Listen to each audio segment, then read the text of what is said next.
An amendment vote on the measure is scheduled for noon Eastern.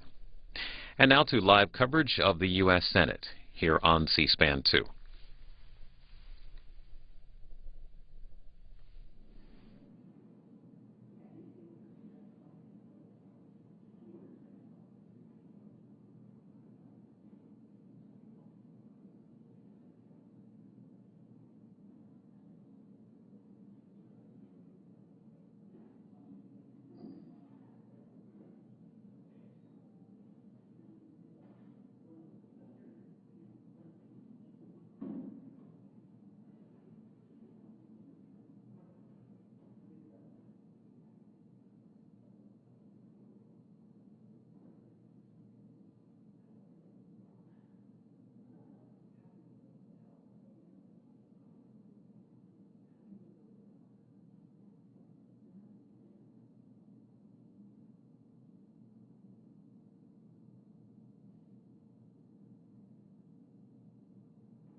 The Senate will come to order. The chaplain, Dr. Barry Black, will lead the Senate in prayer.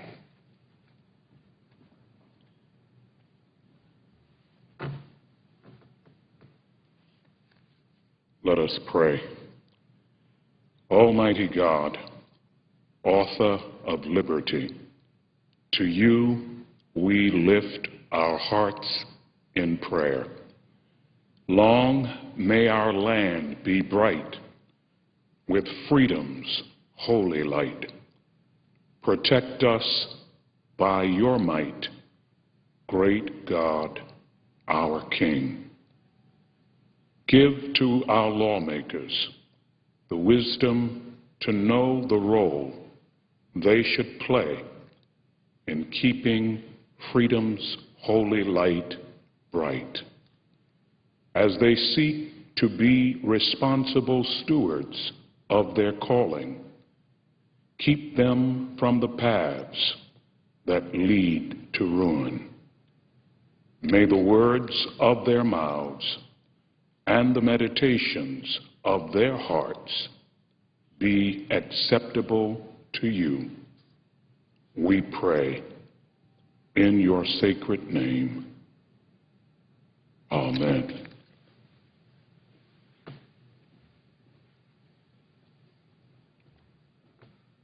Please join me in reciting the Pledge of Allegiance.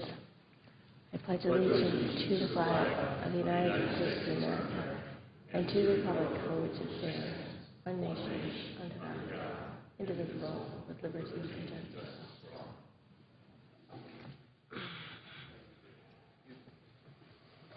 Clerk will read a communication to the Senate.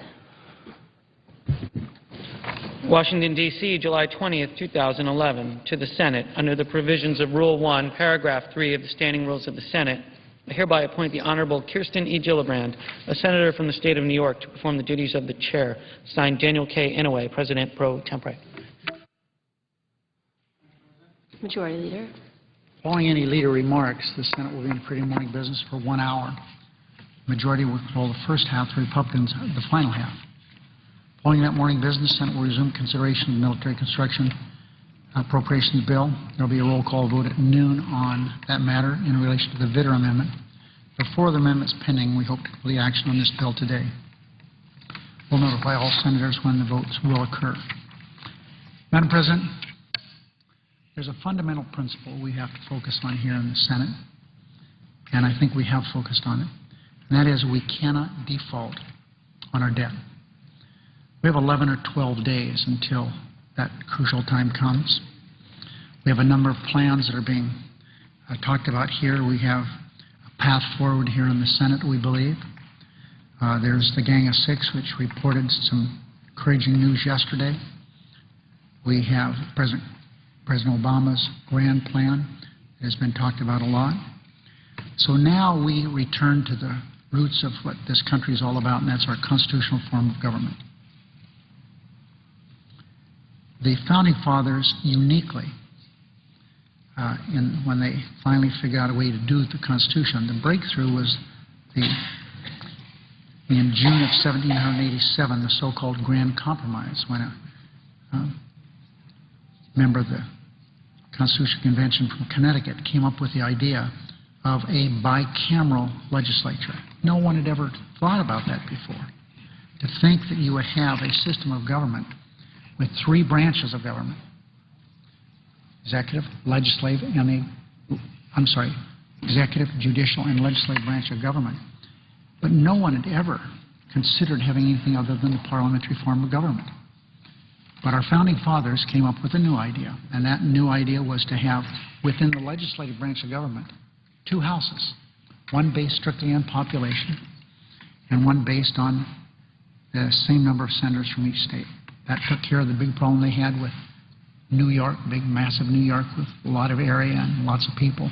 Little tiny Rhode Island, not much area and not many people. And the reason I say we returned to our roots is we're not going to be able to do the fundamental principle that guides this country in the last 11 or 12 days of legislative session, and that is we cannot default on our debt. We in the Senate, we can have the greatest ideas in the world, but if they're not accepted in the House, we can't extend the debt ceiling, which we have to do. So now we await the House of Representatives. With our bicameral form of legislature, that's what we must do. We know that they know time is of the essence.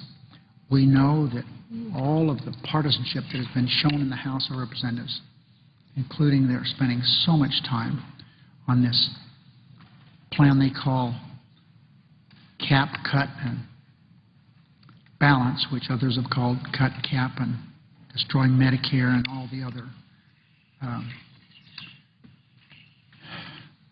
names this program has been given. We have to get now where we work on something that is really important and have an opportunity to pass. Everyone knew. Republican leadership knew. That didn't stand a chance over here. That's why with this most important issue we're facing, that is not defaulting our debt, they've got to become real and send something over to us, or we'll send something to them, or agree in the interim something that will extend the debt. As most know, I've worked really hard on trying to figure a way through all this. Others have worked just as hard as I have. Right now, I'm at a point where I'm saying we need to hear from the House of Representatives. We have a plan to go forward over here, but until we hear from the House of Representatives, really all of our work here wouldn't be for naught. So I await the word from the Speaker. He indicated that he thought it would be appropriate that they get this other thing out of the way first, and I look forward to working on this. I had a terrific conversation with the President last night. He understands the issue as well as anyone in the country, if not more so, because the buck really does stop at his desk. So I tell all senators to be calm and deliberate, and I'm confident we'll be able to work our way through this very difficult time. But we are at this stage depending on the House of Representatives to help us find a path forward.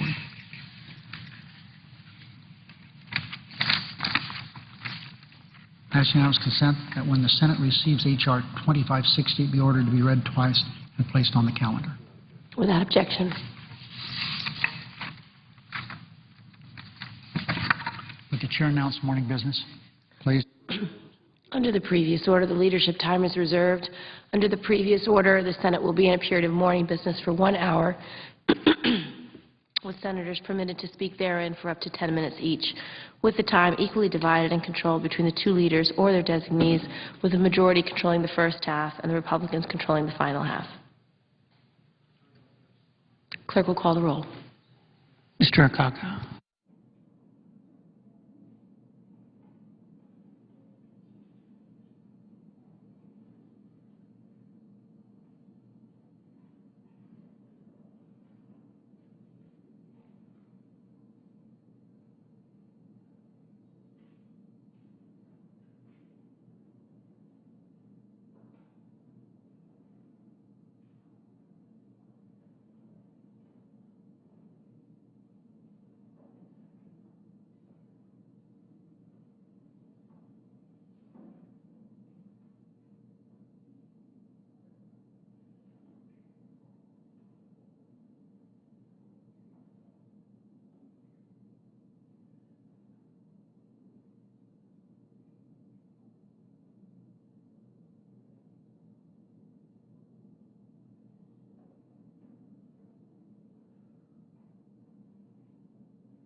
Senator from Washington. Madam President, I ask unanimous consent that the quorum call be lifted. Without objection.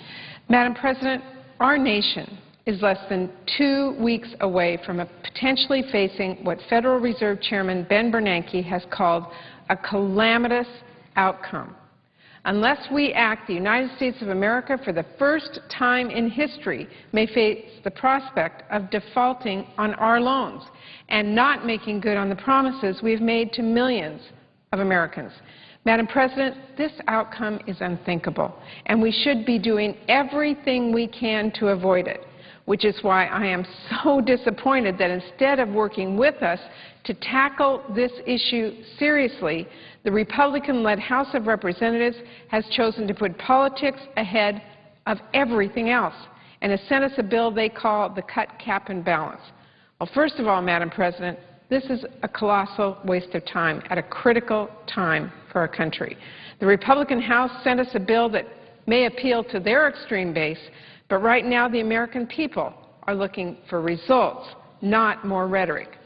The Washington Post reported that this bill as being, quote, a doomed plan. Even conservative columnist David Brooks said in his column yesterday that this bill has, quote, zero chance of becoming law, and that it's, quote, likely that Republicans will come to regret this missed opportunity. But second of all, Madam President, this bill isn't just a waste of time, it is truly terrible policy. It would essentially enshrine into our Constitution the failed Republican policies that got us into this crisis in the first place. It would bind our hands from responding to national emergencies that require quick and decisive action, like another terrorist attack or Hurricane Katrina, payments for families who lost their homes in tornadoes, or in an infrastructure breach in states across the country like the Howard Hansen Dam in my home state of Washington. And, Madam President, it would force us to say no to families across the country who need some temporary support to help them get back on their feet and at the same time help them contribute back to our economic strength. Their bill would have prevented us from taking any real actions after Wall Street brought us to the precipice of financial collapse in 2008, which would have led to thousands more jobs losses across the country at a time when we could least afford it. And it would not allow Congress, as representatives of the American people, to make the investments we need to make to continue innovating and educating and leading in this 21st century economy. Madam President, Republicans may be talking about the virtues of cutting and capping and balancing now, but their actions and their votes speak a lot louder than these three words. And the Republican budget that this same House of Representatives just passed, a budget that slashes and burns away at the fabric of our society, that cuts off middle-class and working families from the health care and nutrition and education and housing support they count on, even that Republican budget wouldn't meet the standards of cut, cap, and balance. And, Madam President, you know who else's budgets wouldn't meet those standards? Ronald Reagan's, George W. Bush. It's truly unbelievable that they are playing these games with the clock ticking to a financial crisis. Madam President, we don't need a so-called cut, cap, and balance bill to put in place sensible policies that work for American people. My Republican colleagues may choose to ignore the fact these days, but we did some responsible cutting and balancing of our own here in America not that long ago, and we didn't need a constitutional amendment to do our jobs either. Like many of them, I was here in 2000. I remember when President Clinton left office, we were on a course to completely pay down the $5.6 trillion debt by 2012. I remember the projections of surpluses. I remember some of my colleagues actually being worried that the large surpluses in years ahead could be a problem. And I remember the efforts by many of us to safeguard that funding for our seniors, for our future, and to pay down the debt. But I also remember what Republicans chose to do with that surplus. They couldn't wait to get their hands on the nation's credit card. And when they did, after President Bush took office, they spent lavishly. Throughout the Bush years, and particularly in the Bush tax cuts of 2001 and 2003, trillions of dollars in tax breaks went to the very wealthiest Americans. There were capital gains tax rollbacks, tax breaks designed to benefit corporate giants, and a new tax bracket that provided the very wealthiest Americans the lowest tax rates they've enjoyed since World War II. And those tax breaks were all unpaid for, all handed out to those who could most afford to pay, and all put on our nation's credit card. And then our country was led into 2 wars, neither of them paid for. But, Madam President, now credit card bills due. Now that all those tax cuts and spending that have been sent out need to be reckoned with. And just as our nation is starting to recover from the Wall Street crisis that devastated so many of our families. And now Republicans are playing political games with our future. Madam President, this is serious. If we can't come to an agreement by August 2nd, the consequences will be dire. A few weeks ago, the Bipartisan Policy Center put out a report authored by a former Bush Treasury official about what would happen if this Congress fails to act and the administration was forced to make desperate spending decisions in August. And the scenarios were worse than grim. Potentially at risk are the benefits and health care we owe our veterans, loans for struggling small businesses, food stamps for people who are trying to buy groceries, Social Security checks for our seniors, unemployment benefits for millions of workers who are desperately trying to get a job today, and even active duty pay for our military. These risks are unacceptable. Senior citizens in this country are worried the Social Security checks that they depend on and that they've been promised may not be coming in the mail in just 2 weeks. And they read the news and hear that Republicans are now on the floor playing games. Mothers and fathers are sitting around the table trying to figure out what they do if their unemployment or food stamps is gone. And we're playing games with another bill that's not going to pass. They turn on the television and they see the House of Representatives passing a bill that has no chance here in the Senate and isn't an answer to what we need to do. Madam President, this is an embarrassment. The American people deserve better. Democrats on this side have come to the table again and again and again with reasonable proposals to come to an agreement. We've come to the middle. We have offered up serious and deep cuts in federal spending. But again and again, those on the other side have said no, no, and no. So far, they refused to make any deal that doesn't protect tax cuts and loopholes for oil companies and private jets and millionaires and billionaires. As we see today, they seem to be more focused on offering up red meat to their base than actual solutions for the American people. And they are more focused on negotiating tensions within their own party now than on working with us to get results. So, Madam President, 13 days to go. I urge the House Republicans to get serious about this. This so-called cut, cap, and balance bill is bad policy. It's the kind of silly politics that Americans really are sick of today. It's a waste of time as our country is coming to a countdown fast.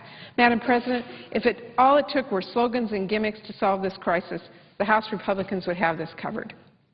That's not the case. The clock is ticking for us in this country and for families across America. We're going to keep working to solve this crisis. We are ready to compromise. We need a partner at the table that is serious about this as the American people is. Thank you, Madam President. I yield the floor. Madam President. Senator from Nebraska. Madam President, I rise today to speak about legislation that I believe is very important legislation for the future of health care fairness in our country.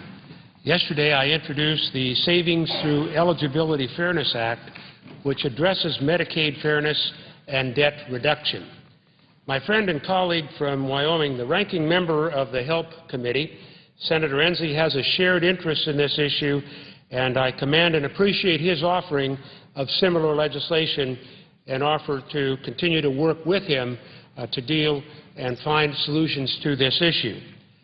Medicaid is an important safety net for Nebraska's and our country's most vulnerable families, and I'm committed to making sure that they'll continue receiving health care coverage. But unfortunately, the health care reform law passed last year would inadvertently make some middle-class Americans eligible for Medicaid who should not be eligible for Medicaid. My bill changes the law to ensure that only the neediest Nebraskans and Americans would qualify for the Medicaid expansion and health exchange subsidies created by the health reform law. This simple, reasonable change has a significant impact. It saves $13 billion. Let me repeat that, $13 billion worth of savings. And my bill commits that that $13 billion will be used to pay down the national deficit. And as Washington debates various debt reduction plans, my bill offers one concrete, common-sense way to reduce the national debt by $13 billion. We hear a lot of different ideas, but not with the same level of concrete, common-sense approach. I regularly hear from Nebraskans who are already benefiting from the new health care law, children remaining on their parents' coverage, seniors closing the donut hole, and young people no longer being denied coverage because of pre-existing conditions. Now, those are Nebraskans who are already benefiting from the new health care law. So with improvements like the one I've proposed, we'll save money and help reduce the national debt while still protecting health care for Nebraska and American families. In the current debate of how best to reduce spending and reduce our nation's deficit, I believe Congress should start with this common-sense approach. It'll maintain sensible eligibility requirements for the Medicaid expansion and health exchange subsidies, rather than focusing on shifting costs to states, providers, and the people who rely on this most important program. Right now, most states do include Social Security income when deciding who will be eligible for Medicaid. So my legislation will maintain that definition for establishing eligibility for both Medicaid and health exchange subsidies. Keeping the same definition consistently will ensure that Medicaid will not start down the path of covering middle-income families, which has never been the purpose of this program, nor should it be. Rather, Medicaid is part of a critical safety net for the most vulnerable and the most in need. Let me point out an important fact. Those who would no longer qualify for the Medicaid expansion would still be eligible to receive health insurance coverage through the state health insurance exchange and subsidies where appropriate. So they will receive the health care they need. As a result, the Congressional Budget Office has estimated that the savings through Eligibility Fairness Act will have a negligible effect on the total number of individuals projected to be insured as a result of health care reform. So let me conclude and summarize by saying that Medicaid is an important health safety net for Nebraska's most vulnerable citizens and America's most vulnerable citizens. And I'm committed to preserving this program for more than 200,000 Nebraskans out of 1.85 million, who include children, seniors, pregnant mothers, and the disabled. I'm committed to maintaining this coverage for these Nebraskans in this fashion. Madam President, thank you for this opportunity, and I yield the floor.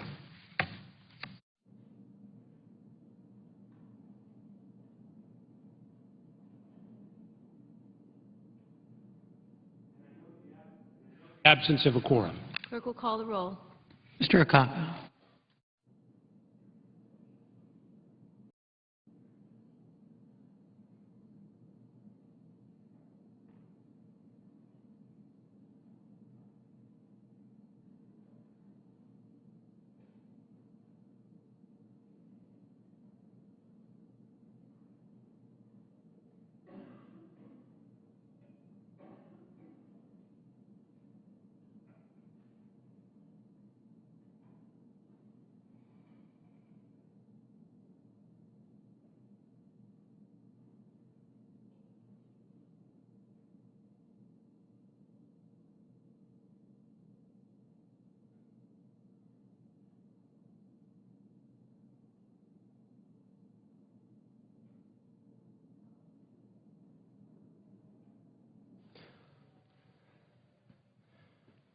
Madam President.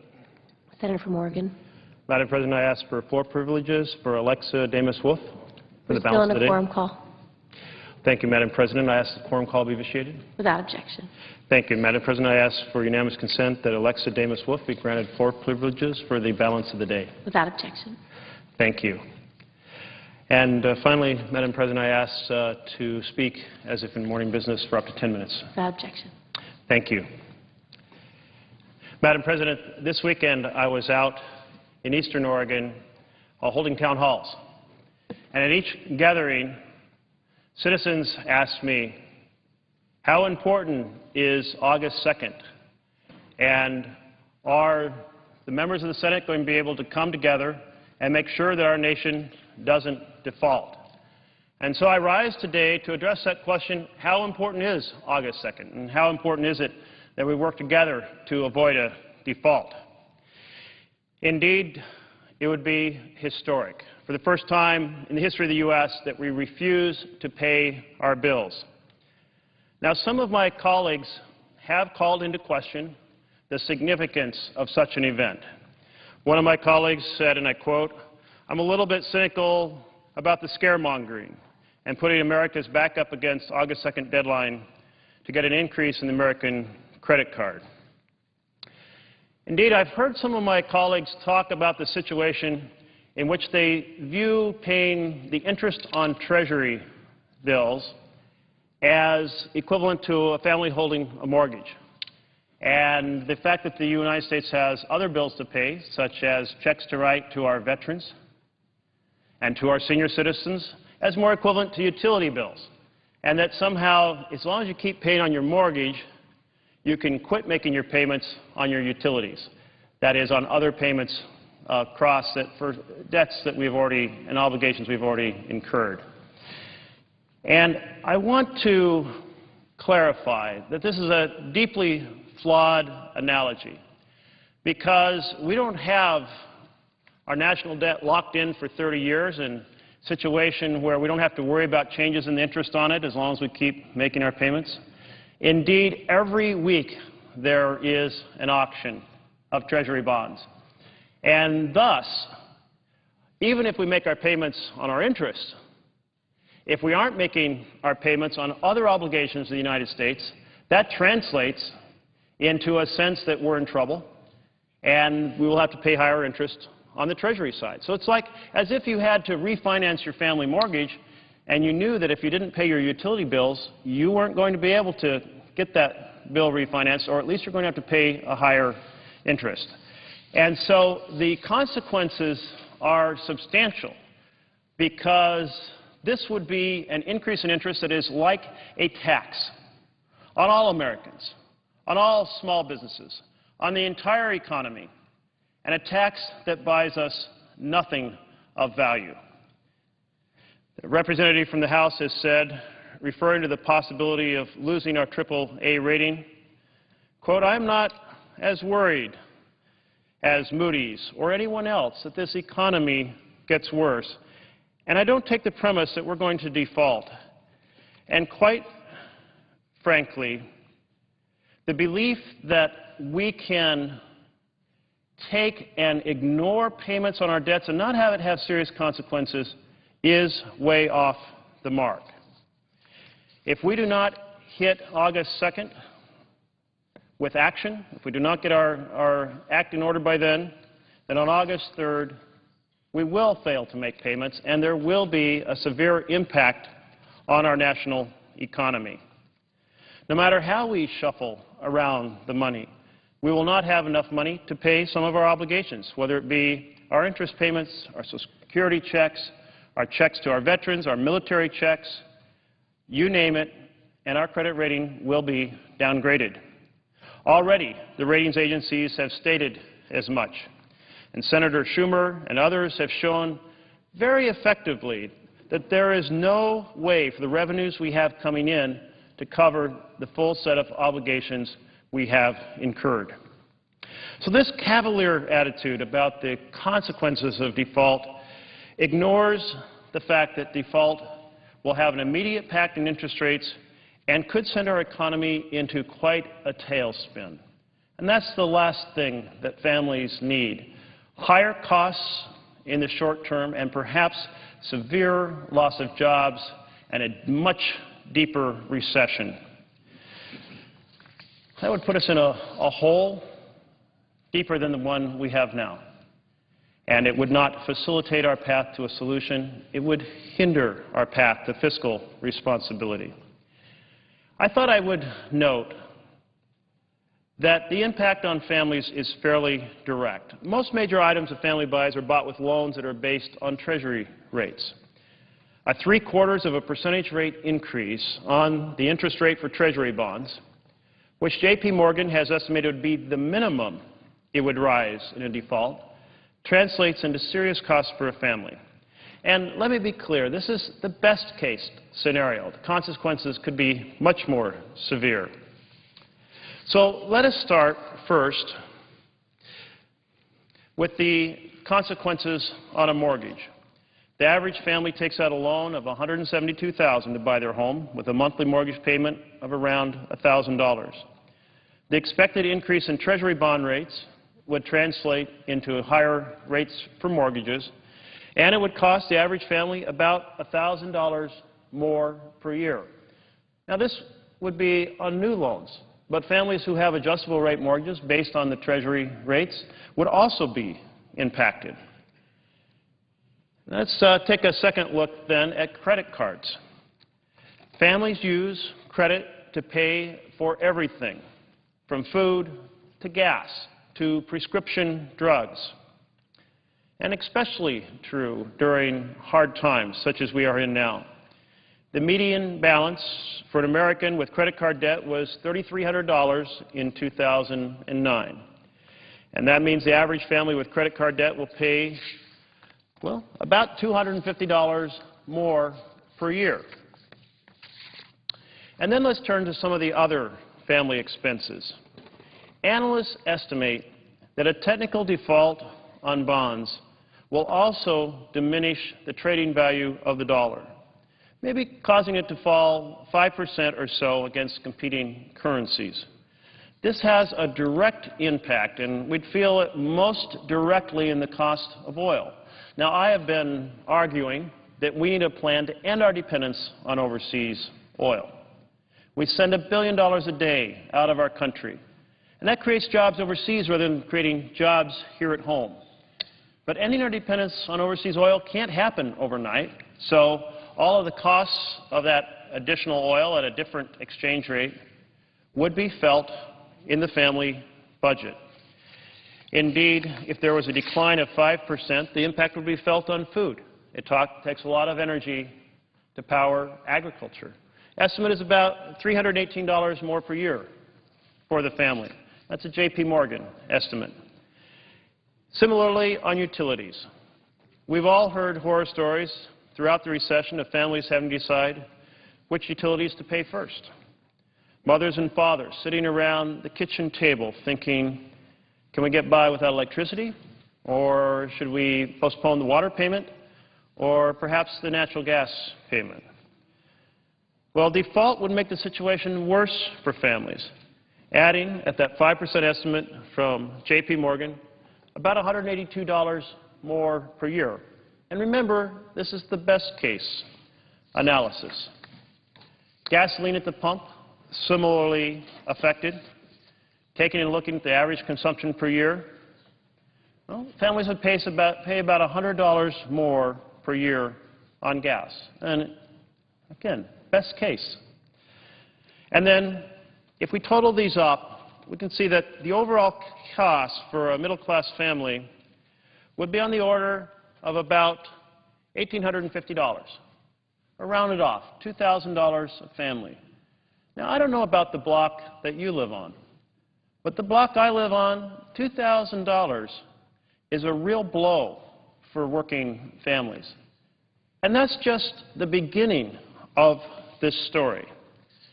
Because as it unfolds, the impact on the dollar and the shock waves that it would flow would very likely send us into a double-dip recession. Now, it would have an impact as of August second or third on Social Security and Medicare payments. The Bipartisan Policy Committee has taken a look at it, and backing up Senator Schumer's statements, there wouldn't be enough revenue coming in to cover all of our obligations. The stock market would probably take a hit.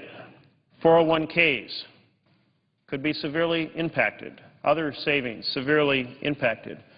And we all know how that felt in late 2008 and 2009, when families often saw their life savings wiped out in a few short weeks. But the bigger issue here is jobs. Perhaps more than 500,000 jobs could be lost. This analysis from the Third Way, their estimate is 640,000 jobs. Now, Oregon has about 1% of the nation's population, so this would translate into about 6,000 to 7,000 jobs in my home state. We would love to have an increase of 6,000 to 7,000 jobs in Oregon, and we would hate to see a loss of 6,000 to 7,000 jobs, and I know that that would extend throughout our nation, that we need more jobs, not fewer jobs. And then, in addition, this situation will have an impact on our debt. And contrary to what some of my colleagues have said, it will make the situation worse, not better. And that is because the interest payments on the debt go up. 1.3 additional trillion in new debt. Is that really the direction we want to go? Is that really good stewardship of the economy, to pose a situation in which Social Security checks might be halted and veterans might go to the mailbox and find it empty, that key bills will have to be missed, put people in more direct harm's way in terms of being able to keep their house payments up and avoid foreclosure, in a situation where we already face a tsunami of foreclosures across this country? So at a minimum, the American family impacted by higher costs on their homes, their credit cards, their essential goods, food, gas, utilities, and then the significant possibility of hundreds of thousands of Americans losing jobs and additional debt, not less. So this is important. It is important that we come together and have a sound deal so that we avoid this situation. This isn't about incurring new spending. This is about paying the bills on the spending decisions that were made in the past. Now, I disagree with a lot of those spending decisions.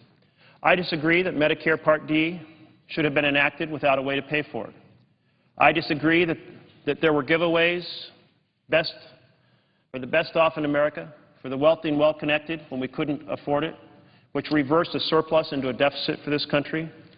I disagree with a strategy where we're spending $100 billion to $120 billion in Afghanistan in a strategy of nation building that is not the best use of our national security, not the best use of our soldiers who are there to fight for our national security.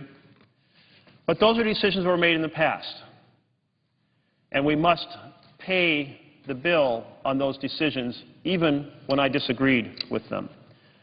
And then we need to put together a plan that takes on our deficit and our debt. And that plan has to put all of the options on the table. Now, some of my colleagues across the aisle, they've said, well, we want to protect the tax spending programs where we've tucked in tax provisions for the wealthy and the well-connected. We want to defend those. We don't want to touch those for the best-off Americans. But we want to cut the programs for working Americans. That is unacceptable. We have seen an enormous increase in the disparity between the wages and welfare of our citizens in general and the best off becoming much, much wealthier proportionally. We can't continue to say that we're going to protect the well-connected while attacking working families. That's not the America we want to build. We want to build an America where families can thrive, provide a great foundation for their children to also thrive. And that means that all policies have to be on the table. All spending programs, whether in tax bills, or in appropriations bills have to be on the table. And we have to weigh them one against the other to say which is most important in creating a stronger economy, which is more valuable in strengthening the financial foundations of our families. That is the process we must go through, and that is the process that will put us back on track. But let us not doubt for a moment that when the citizens of my state come to a town hall and say, how important is it that we get this figured out by August 2nd, that the answer is very important. When they ask, will it hurt us if we fail, the answer is yes, it will hurt us. We will be shooting ourselves, maybe, I say in the foot, maybe worse. This is a serious issue. We must come together not as Democrats and Republicans, but as senators working together for the best future for the United States of America. Thank you, Mr. President.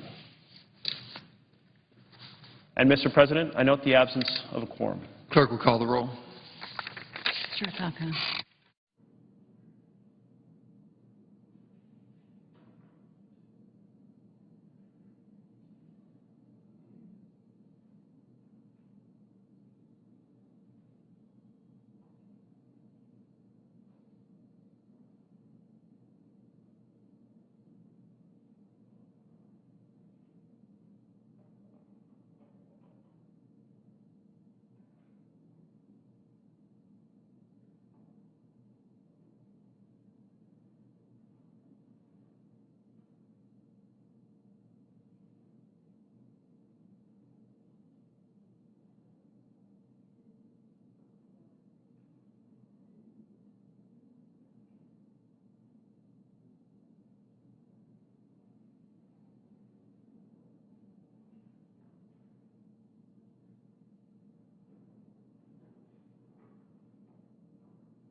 Mr. President, I ask